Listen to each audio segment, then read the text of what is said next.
Assalamualaikum warahmatullahi wabarakatuh. Alhamdulillah wassalatu wassalamu ala rasulillah wa ala alihi wa ashabihi wa mawalah. Amma ba'd. Ayah bunda yang rahmati Allah, suatu hal yang patut kita syukuri yaitu adalah kita masih diberikan nikmat oleh Allah Subhanahu wa taala, nikmat sehat, nikmat kesempatan, serta yang paling mahal itulah nikmat iman sehingga kita dapat menjalankan ibadah sesuai dengan agama yang kita yakini. Salawat dan salam tak lupa kita limpahkan kepada junjungan Nabi kita Nabi Muhammad SAW, kepada kaum kerabatnya, sahabat-sahabatnya, serta kepada para ulama yang senantiasa membimbing kita kepada jalan yang benar. Ayah bunda yang rahmati Allah, sebagai orang tua, tentu kita menginginkan agar anak-anak kita menjadi generasi yang terbaik. Tentu hal ini merupakan proyek besar yang tidak lepas dari peran atau sinergi antara orang tua dan sekolah untuk menciptakan nuansa belajar yang baik. Dan di antara poin pentingnya, yaitu adalah kita sebagai seorang tua harus senantiasa mengupgrade diri. Kembali kita belajar menelaah sejarah atau kisah-kisah orang-orang terdahulu yang mereka berprestasi dalam mendidik anak mereka. Di antara hal tersebut, yaitu adalah kita mempelajari generasi terbaik dari umat ini. Karena murid-murid Nabi, Nabi adalah guru terbaik sepanjang masa, yang tentu menghasilkan murid-murid terbaik, yang mana mereka adalah para sahabat yang mulia dan akhlaknya patut kita contoh. Di antara mereka yaitu adalah ada dari kalangan Ansor, dan di kalangan Ansor dan juga Muhajirin. Bahkan khusus untuk Ansor ini, ayah bunda rahmati Allah, Rasulullah SAW bersabda, ayatul imani hubbul ansor. Di antara tanda keimanan yaitu adalah kita mencintai Ansor. Wa ayatul nifaq bughdul ansor. Dan di antara tanda kemunafikan yaitu adalah membenci orang Ansor. Nah, dalam riwayat lain juga Rasulullah SAW bersabda, la tasubbu ashabi, janganlah kalian mencela sahabatku. Ya, falau anna ahadakum anfaqa mithla uhudin dhahaban, maka seandainya salah seorang di antara kalian, artinya kita generasi setelah para sahabat, menginfakkan emas sebesar gunung Uhud. Gunung Uhud merupakan gunung yang sangat besar. Emas sebesar gunung Uhud pun kalau diinfakkan, kata Rasul apa? Maka itu tidak bisa menandingi satu mud. Mud itu adalah ukuran tangan, kecil. Satu mud saja. Infak yang dilakukan oleh para sahabat, bahkan tidak pula separuhnya. Maka di sini menunjukkan keutamaan para sahabat Nabi. Keutamaan juga tadi kita sebutkan tentang kaum Ansor. Mulianya mereka. Dan sudah sepatutnya hal ini kita belajar dari mereka, orang-orang terbaik. Bagaimana Rasulullah SAW mendidik mereka. Dan juga bagaimana mereka para sahabat mendidik generasi setelahnya. Mari kita lihat bersama kita adalah salah seorang sahabiyah. Yaitu adalah dari kalangan Ansor yang bernama Ummu Sulaim. Ummu Sulaim bernama Ummu Sulaim binti Milham bin Zaid bin Haram.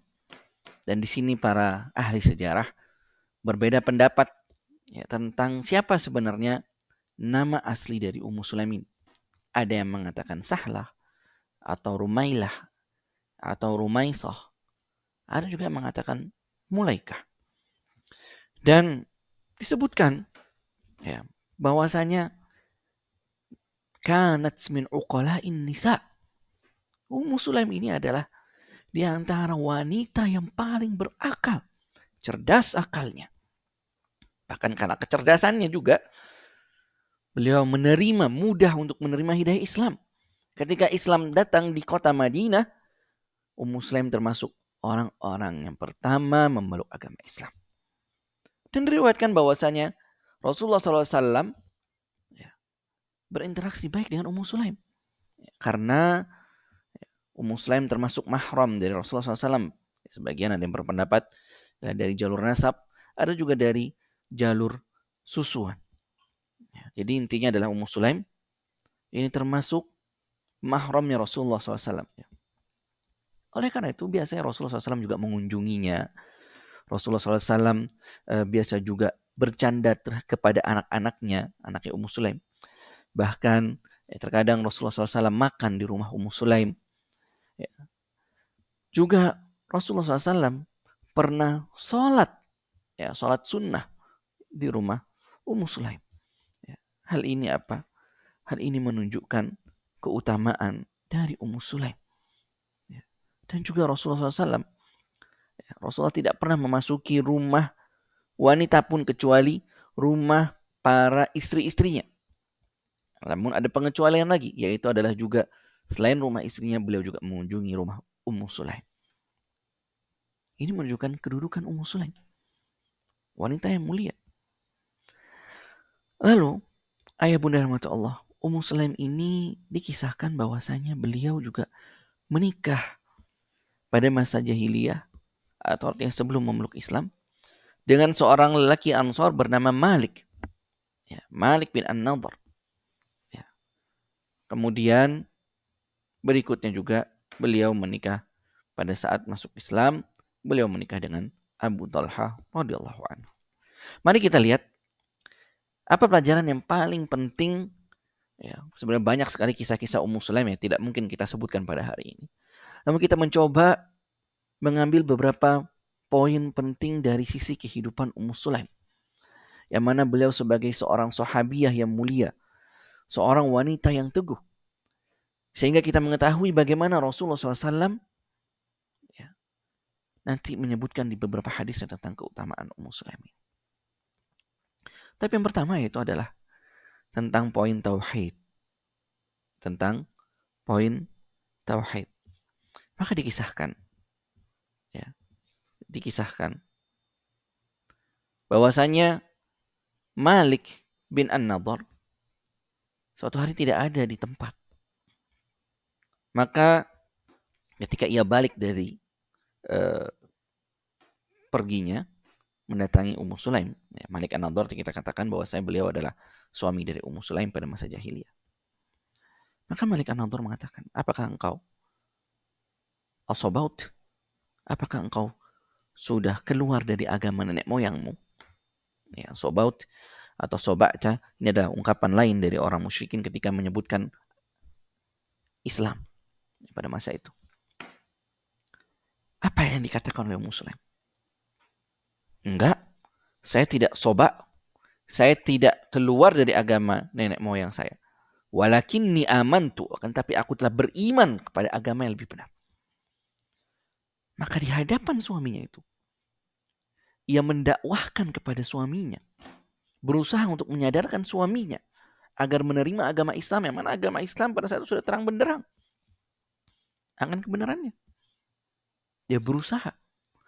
Bahkan ya, di usia yang sangat muda, Anas bin Malik kurang lebih usia 10 tahun. Ia mentalkinkannya, ia menuntun. Wahai Anas,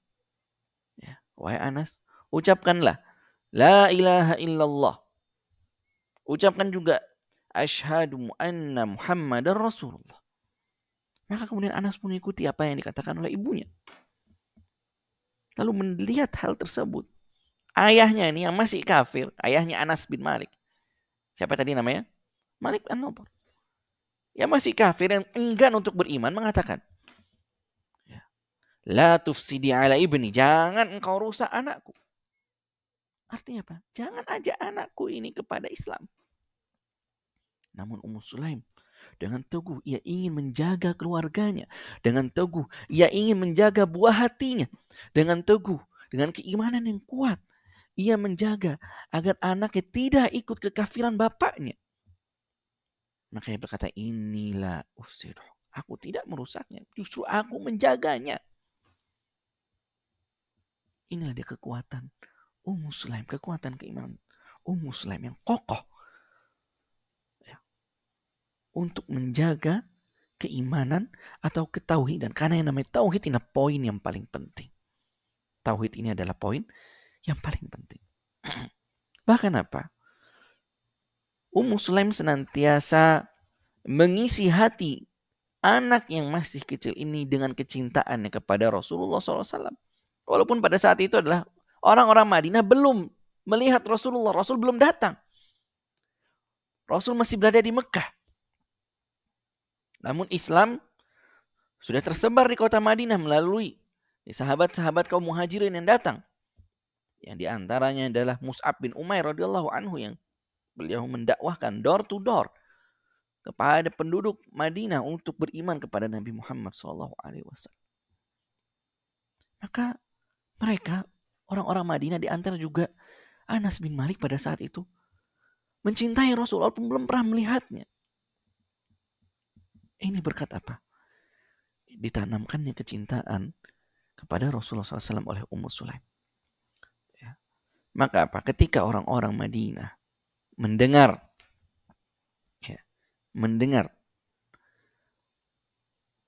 dekatnya ketibaan Rasulullah SAW bersama Abu Bakar dari perjalanan hijrah dari Mekah menuju Madinah, akan masuk Madinah, maka orang-orang Madinah bergerumpul menyambut Rasulullah SAW. Bahkan tak terkecuali Anas bin Malik, anak dari Ummu Sulaim. Ya, anak dari Ummu Sulaim. Menyambut kedatangan mana yang namanya Muhammad, mana yang Nabi yang membawa risalah keimanan, mana Nabi yang digelari sebagai Al-Amin. Ya, mereka ingin menyambut Rasulullah SAW. Bahkan tak sedikit penduduk Madinah memberikan hadiah. Termasuk juga Ummu Sulaim datang kepada Rasulullah SAW kemudian berkata, wahai Rasulullah, semua laki-laki dan wanita dari Ansar, dari Madinah telah memberimu hadiah. Akan tetapi aku tidak punya apa-apa. Ya, aku tidak punya apa-apa. Ya. Aku berikan anak ini, aku titip anak ini, anak kecil ini, ya, kepadamu. Terserah. Ya, terimalah ia dan terserah engkau mau suruh anak ini apa. Yang pentinglah ini adalah untuk mengkhidmatmu. Ya. Engkau ingin perintahkan apa, silahkan perintahkan. Ini anak kecil yang dibawa oleh Ummu Sulaim, Anas bin Malik radhiyallahu anhu, masih berumur 10 tahun, masih berumur sangat kecil. Tapi cintanya Anas bin Malik, bahkan juga kecintaan Ummu Sulaim terhadap Rasulullah SAW, dan juga agar ingin mendapatkan pendidikan terbaik bagi anaknya, maka Ummu Sulaim menyerahkan anaknya ini kepada Rasulullah SAW untuk berkhidmat, untuk membantu. Wahai Rasul, saya berikan anak ini untuk membantu urusanmu. Maka ketika Ummu Sulaim mengatakan demikian, Rasulullah SAW lantas mendoakan Anas bin Malik dalam urusan akhirat dan juga dunianya. Nah, ini penting. Minta urusan dunia, jangan minta urusan dunia saja. Boleh minta urusan dunia, kebaikan dunia.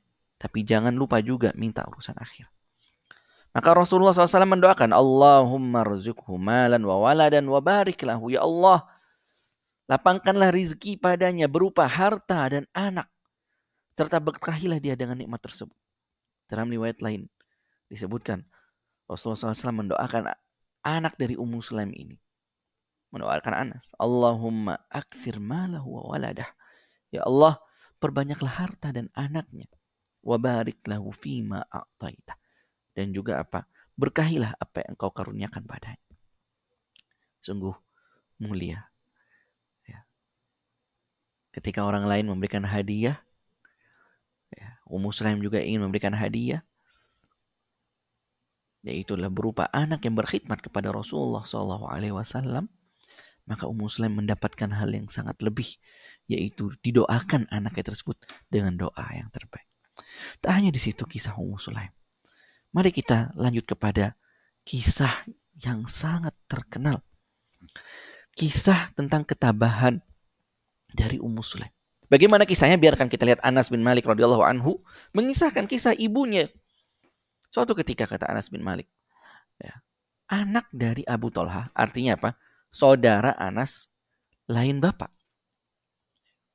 Itu sakit, jatuh sakit. Ya, jatuh sakit. Maka ketika itu Abu Thalhah keluar. Lalu ketika putranya Abu Thalhah keluar, putranya ini meninggal.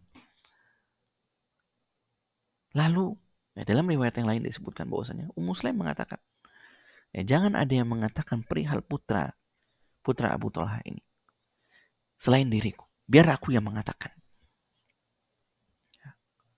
Maka kita lanjutkan kisahnya.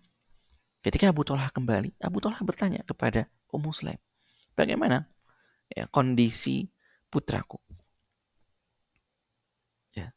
Maka Ummu Sulaim pada saat itu mengatakan, sungguhnya ia sedang dalam keadaan tenang.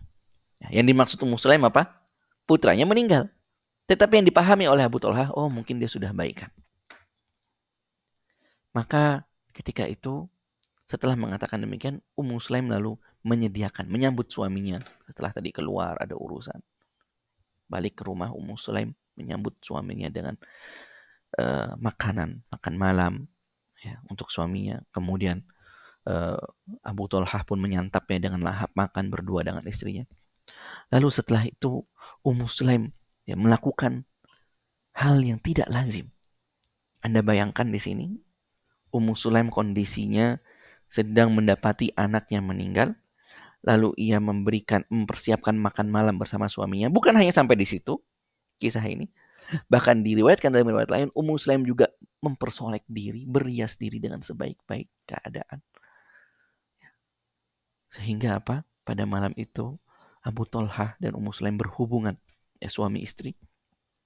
Maka setelah selesai hajatnya, setelah selesai kenyang, suaminya sudah selesai juga dilihatnya puas suaminya dalam keadaan rileks, maka mulailah Ummu Sulaim memberitahu suaminya. Tapi memberitahunya adalah dengan pilihan kata-kata yang baik. Kita lihat kata-kata yang disampaikan oleh Ummu Sulaim kepada suaminya. Ummu Sulaim mulai bertanya, ya wahai Abu Thalhah, bagaimana pendapatmu jika suatu kaum meminjamkan sesuatu kepada salah satu keluarga, lalu mereka meminta pinjaman mereka lagi? Ya. Apakah tidak dibolehkan untuk diambil? Maka Abu Thalhah menjawab, tidak. Ya tentu kalau orang pinjam barang, maka harus kembalikan kepadanya, harus ridho, harus mengembalikannya. Ya, maka ketika itu apa? Ummu Sulaim mengatakan, "Taib, kalau begitu bersabarlah ya, dan berusahalah raih pahala karena putramu telah tiada." Maka di sini Abu Thalhah marah. Abu Thalhah marah. Engkau biarkan aku tidak mengetahui hal itu hingga aku berlumuran dengan janabah. Lalu engkau kabari tentang kematian anakku. Kemudian Abu Thalhah pergi kepada Rasulullah SAW, ingin mengadu tentang kondisinya. Wahai Rasul, ini wanita ajak aku makan, ajak aku berhubungan dalam kondisi anakku meninggal. Maka Rasulullah SAW kemudian bertanya, apakah malam tadi malam engkau wahai Abu Thalhah bersama istrimu, apakah yang engkau rasakan itu sebagaimana engkau seperti pada malam pertama? Ya, tentu malam pertama adalah malam yang sangat indah ya, bagi pasangan suami istri. Lalu Abu Thalhah mengatakan, benar wahai Rasulullah SAW. Lalu Rasulullah SAW berdoa, Allahumma barik lahuma. Ya Allah, berkahilah mereka berdua. Ya. Semoga Allah memberkahi kalian berdua dalam malam kalian itu. Doa keberkahan. Rasulullah tersenyum mendengarkan apa yang dikisahkan oleh Abu Thalhah.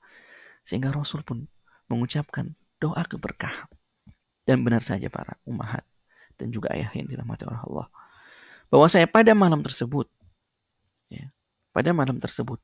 dari hasil hubungan antara Abu Thalhah dengan Ummu Sulaim, maka diriwayatkan bahwasanya Ummu Sulaim pun hamil lagi, yang kelak nanti anaknya diberi nama Abdullah, yang memberi nama adalah Rasulullah SAW. ketika beliau hamil lagi, lalu kemudian melahirkan, diberi nama Abdullah. Ingat ya, ini ada kaitannya dengan doa Rasul. Allahumma barik lahum. Dan benar saja Allah ganti Abdullah ini dari Abdullah ini. Lahir nanti 9 anak. Artinya apa? Cucunya Ummu Sulaim dan Abu Talha. Ada 9. Yang mana semuanya adalah menjadi ahlu Quran. Ini semua adalah berkat dari kesabaran dan juga dari doa keberkahan dari Rasulullah Shallallahu Alaihi Wasallam.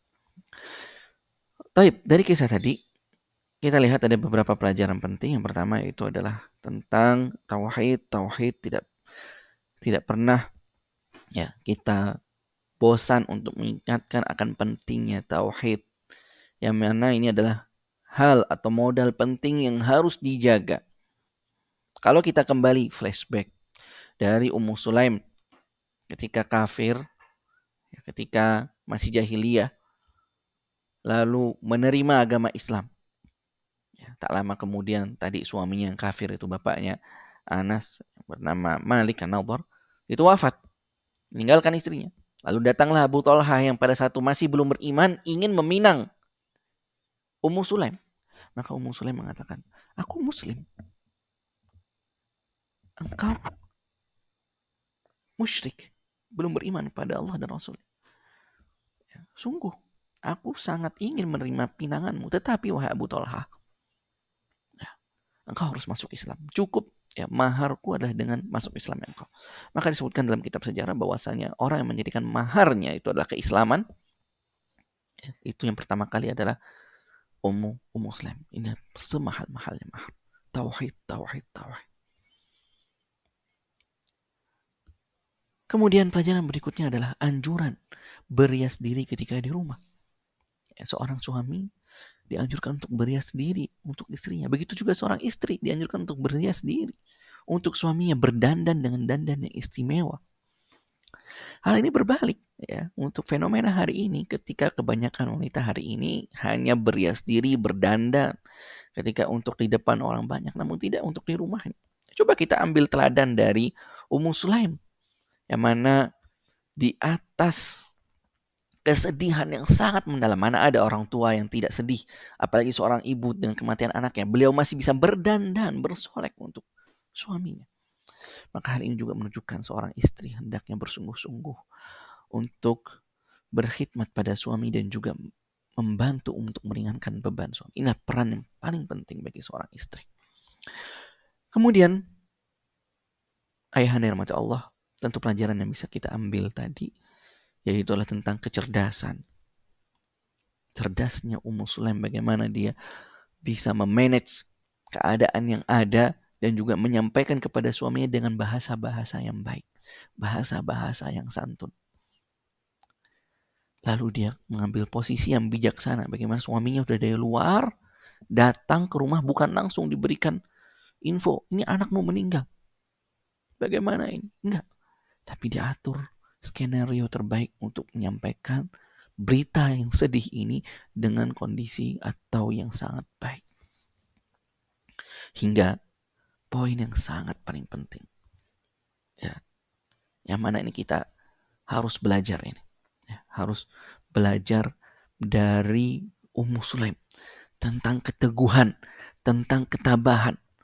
Bagaimana di kondisi seperti itu dia bisa tabah menerima kenyataan bahwasanya anaknya telah tiada, anaknya telah meninggal. Dan hal inilah yang disebutkan oleh para ulama ya, tentang poin-poin ketika saat musibah menyapa. Yang pertama apa? Kondisi ketika seorang ditimpa musibah, setidaknya ada 4 hal. Yang pertama, ada orang-orang ketika ditimpa musibah yang marah, tidak terima, bahkan sampai merobek-robek, sampai memukul-mukul. Ini yang tidak diperbolehkan di dalam Islam, bahkan hukumnya adalah haram. Meratapi. Dalam hadis disebutkan tidak termasuk golongan kami siapa saja yang menampar pipi, merobek saku. Ya, karena ini termasuk amalan jahiliyah. Keadaan berikutnya adalah seorang ketika mendapatkan musibah, mungkin dia tidak ridho, tapi dia bersabar. Sabar menahan diri terhadap musibah yang dihadapi. Walaupun dia merasa benci dengan musibah dan tidak menyukai, tapi dia sabar, berusaha menutupi, menahan diri, tidak menggerutu. Ya, lisannya tidak mengucapkan hal-hal yang buruk. Ya, karena takut mendapatkan murka Allah. Dia juga tidak mukul, tapi dia bersabar. Ini kondisi yang lebih baik dan para ulama menyebutkan kondisi ini adalah wajib. Walaupun dia tidak ridho, tapi seorang muslim wajib sabar atas musibah yang diterimanya. Kondisi yang ketiga, yaitu adalah kondisi ridho. Ridho terhadap musibah, yaitu adalah seorang yang merasa lapang hatinya dengan musibah yang menimpa. Dia betul-betul ridho, seakan-akan dia tidak mendapatkan musibah. Oleh karena itu, para mufassir menyebutkan tentang firman Allah, "Wa may yu'min billahi yahdi qalbah." Maka barang siapa yang beriman kepada Allah, maka Allah akan lapangkan hatinya. Yang dimaksud itu apa? Seorang pria yang mendapatkan musibah dan ia mengetahui bahwa itu adalah ketetapan dari Allah Subhanahu wa taala, dia mengimaninya serta ia menerimanya dan juga ridho. Hatinya ridho, maka ia mendapatkan rezeki berupa apa? Hidayah dari Allah Subhanahu wa taala. Maka inilah tingkatan ridho yang ketiga, dan inilah mustahab.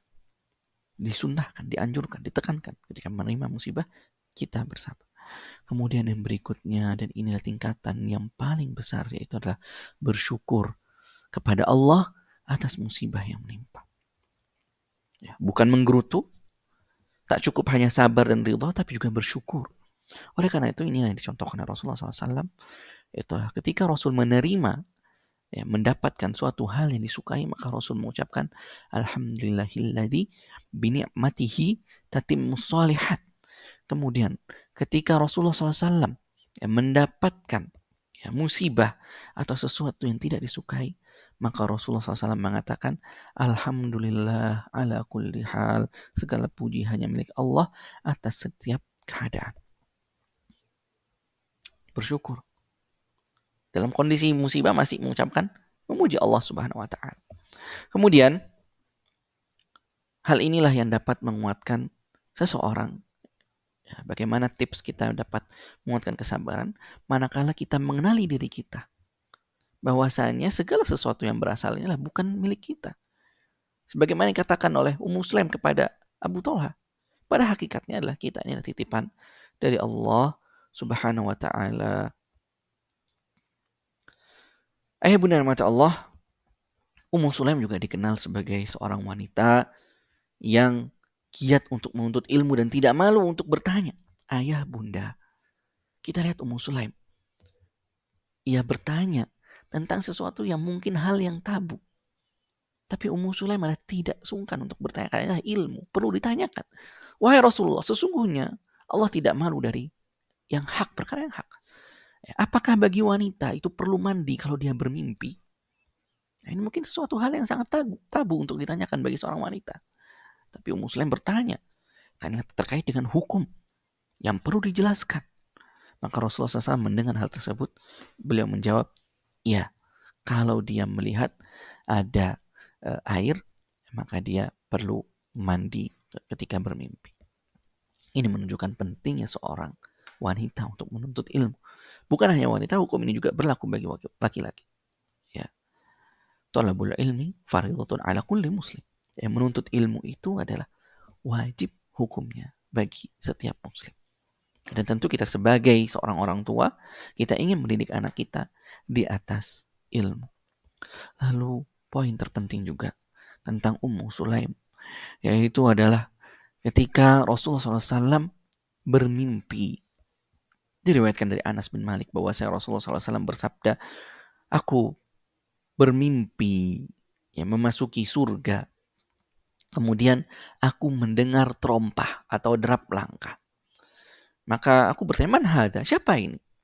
Maka dijawab, itu adalah Ghumaisa binti Milhan, ibunya Anas bin Malik. Dalam riwayat lain disebutkan bahwasanya itu adalah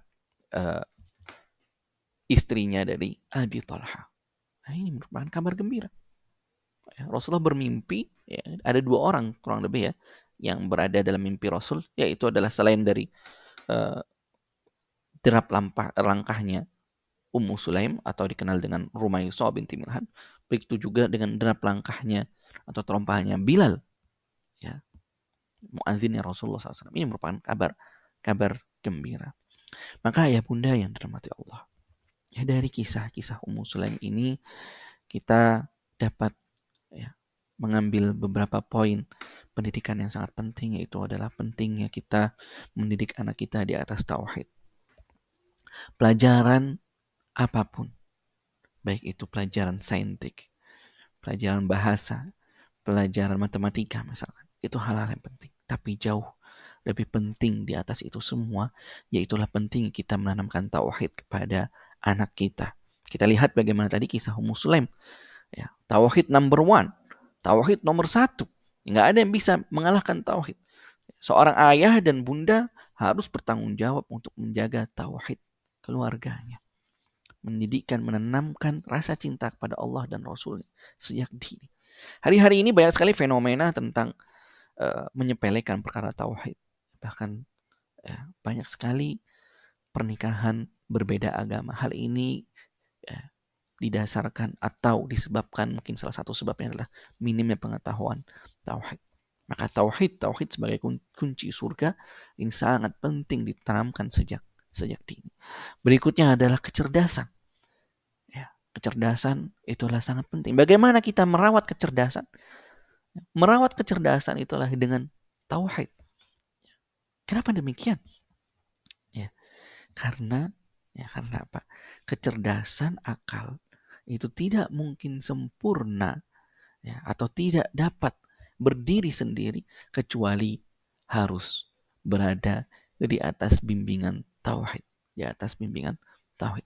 Oleh karena itu, kecerdasan anak Anda jangan disia-siakan, maka manfaatkan untuk ilmu-ilmu yang berguna, khususnya adalah ditanamkan tentang ilmu-ilmu agama. Wanita yang cerdas juga sangat penting, ya. Bukan seorang ibu, ya, karena seorang ibu adalah madrasah, sekolah pertama bagi seorang anak-anak. Maka kecerdasan sang ibu itu adalah sangat penting. Begitu juga kecerdasan sang ayah dalam memilih program-program yang ditujukan untuk anak-anaknya, karena ayah pada hakikatnya adalah kepala sekolah dan ibu adalah pelaksana tugas dari sekolah tersebut. Maka ini harus cerdas dalam memanage bagaimana pendidikan anak kita. Kemudian yang terakhirlah bersabar dengan ketentuan atau qada dari Allah Subhanahu wa taala. Ya, bersabar bukan berarti adalah diam, hanya menerima begitu saja. Bersabar juga itu artinya adalah berusaha untuk menerima dan juga mengambil langkah-langkah dalam menghadapi ujian yang dicoba. Mungkin di sini ada yang dicoba dengan sakit. Ya, apakah kita diperintahkan dalam artian sabar dalam menanggung rasa sakit adalah berdiam diri saja? Tidak. Kita juga diperintahkan untuk berikhtiar, mengambil pengobatan-pengobatan agar kita mendapatkan kesembuhan. Ya, bersabar di sini juga termasuk di dalamnya, yaitu adalah jangan lupakan untuk berdoa. Doa agar diberkahi. Doa keberkahan untuk keluarga kita. Doa keberkahan agar apa yang diberikan oleh Allah Subhanahu wa taala bermanfaat untuk di dunia maupun di akhirat. Demikian ayah bunda yang rahmati Allah tentang pelajaran berharga yang bisa kita ambil dari Ummu Sulaim. Semoga bermanfaat dan kita terapkan untuk keluarga kita. Subhanakallahumma wa bihamdika asyhadu an la ilaha illa anta astaghfiruka wa atubu ilaik. Assalamualaikum warahmatullahi wabarakatuh.